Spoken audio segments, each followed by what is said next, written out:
지금이 증시 고점이라 주식시장이 막판 추락을 했다. 실질적으로 주식시장을 보시면 미국 주식시장이 막판 추락을 했습니다. 지금 보시는 것처럼 나스닥 종합지수 기술주 중심이거든요. 0.27이 떨어졌고요. 44.35가 빠져서 16,384.47을 기록을 하고 있습니다. 많이 빠졌죠. 시작은 나스닥이 쭉 빠지면서 시작을 하다가 장 중반을 넘어서면서 다시 플러스로 전환까지 되는 듯 했거든요. 결국은 막판에 쭉 빠지고 말았습니다. 대형주 중심의 S&P 500도 마찬가지입니다. 이거는 시작과 동시에 떨어지기 시작하더니 막판에는 더 많이 빠졌습니다. 0.31이 빠졌고요. 15.99가 빠져서 5,218.19로 마감했습니다. 대형주 중심도 빠졌다는 이야기입니다. 다우산업도 마찬가지입니다. 다우산업은 더 처참했습니다. 마이너스 0.41이 빠졌고요. 162.36이 빠져서 39,313.64로 마감했습니다. 이게 시장 자체가 결국은 말입니다. 지금이 고점 아니야? 이렇게 우려하는 사람들이 점점 많아지면서 시장에서도요. 익절매, 다시 말해서 이익 실현하는 사람들이 굉장히 시장에 많아졌다. 저는 그런 생각을 해봅니다. 다우산업이라는 게 블루칩 중심의 어떤 주가를 나타내 주는 것인데 그만큼 빠졌다는 것은 아마 시장에 이 팽배해 있는 고점에 대한 두려움, 이것이 시장에 작동했지 않을까, 저는 그렇게도 봅니다. 사실 말입니다. 지금 시장에서는요. 인공지능의 열풍이 장난 아니잖아요. 지금도 마찬가지예요. 그런데 인공지능 업체의 창업자들은 주식을 팔고 있습니다. 자기 주식을. 지금 피터 틸 팔란티어 창업자만 하더라도요.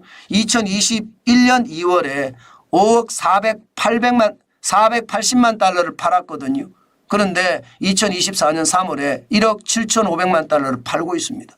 아니 AI 열풍이라는데 더 주가가 올라갈 수 있을 텐데 왜 팔까요? 아마 이게 시장에서는 정점에 온 것 아니야? 이렇게 생각할 수 있는 아주 쉬운 요소라고 생각이 들고요. 아마존도 마찬가지 제프 베이조스 창업자도 85억 달러를 팔았고요.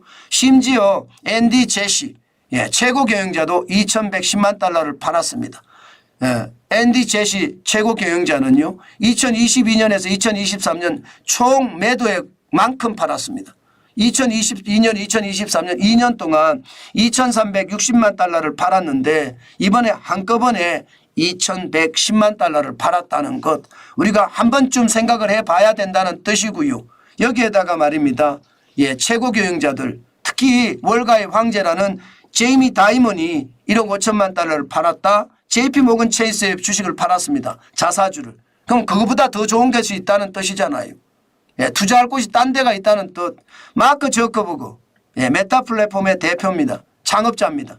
6억 6,100만 달러를 팔았고요. 리사수 AMD입니다. AMD는 최근에 AI 인공지능의 수혜주입니다. 그런데 여기에 최고 경영자도 2천만 달러를 팔고 있습니다. 그러니까 시장 전체에는요.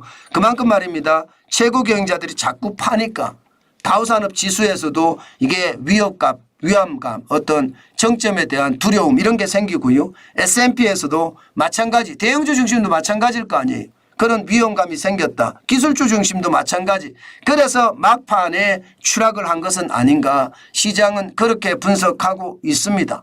물론 말입니다. 시장 전체적으로 보면 엔비디아나 테슬라나 아마존닷컴이나 코인베이스나 ARM은 상승을 했습니다. 여전히 말입니다. 인공지능에 대한 열풍은 강합니다. 그렇지만 애플은 0.8% 떨어졌고요. 또 AMD는 0.5%, 마이크로소프트 1.3%, 메타도 1.2% 떨어졌습니다. 알파벳도 당연히 0.4% 떨어졌고요. 넷플릭스도 0.09% 떨어졌습니다. 전체적으로는 아직까지 나스닥의 기술주들이 시장을 장악하고 있지만 전체 분위기는 뭔가 주춤주춤하는 모양새다. 이것은 정확한 진단이라고 저는 생각을 합니다. 저는 이럴 때 항상 투자를 조심하라는 말씀을 제가 많이 드렸는데 그만큼 시장의 위협이 크다. 저는 그렇게도 생각을 하고요. 또 또한 말입니다. 미국 10년물 국채금리도 상승 기류입니다. 이게 제롬 파월 연방준비제도 의장은요 분명히 말입니다. 6월에 금리 인하를 시작하겠다 이런 뉘앙스를 풍겼습니다. 그런데 금리는 올라갑니다. 이것을 보면 우리가 시장을 다시 한번 볼 필요가 있습니다. 정환진 TV의 구독자 분 중에 차이나라는 분이 계신데 그분의 이야기 제롬 파월 연방준비제도 의장은 금리를 내리겠다 이야기는 안 했다.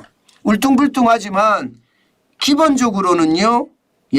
목표 물가 2%를 맞춰간다는 이야기를 했을지언정 금리를 내리겠다 6월에는 안 했다 이런 얘기예요.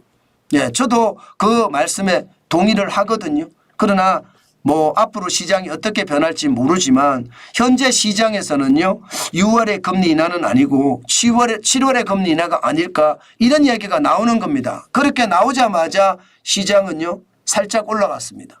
10년물 국채금리가 4.250%입니다. 지난 3월 18일에 4.328%에서 좀 떨어지는가 싶더니 다시 올라가기 시작했다는 것 우리가 한번 주목해 볼 필요가 있다 이런 뜻입니다. 다시 말해서 예상대로 금리 인하를 6월에 하는 것이 아니라 이게 물가가 제대로 안 잡히고 울퉁불퉁하는 물가라면 결국 말입니다. 금리 인하는 더 뒤로 밀릴 수도 있다. 그런 이야기가 저는 깔려 있다 생각을 합니다. 그러니까 금리 인하 자체가 뒤로 밀린다면 시장은 반응을 할 수밖에 없습니다. 떨어지는 걸로. 기술주도 떨어지고 대형주도 떨어지고요. 그리고 여기에다가 말입니다. 블루칩 중심의 다우산업도 떨어졌다. 뭐 이렇게 이해하면 그렇게 틀릴 것 같지는 않습니다.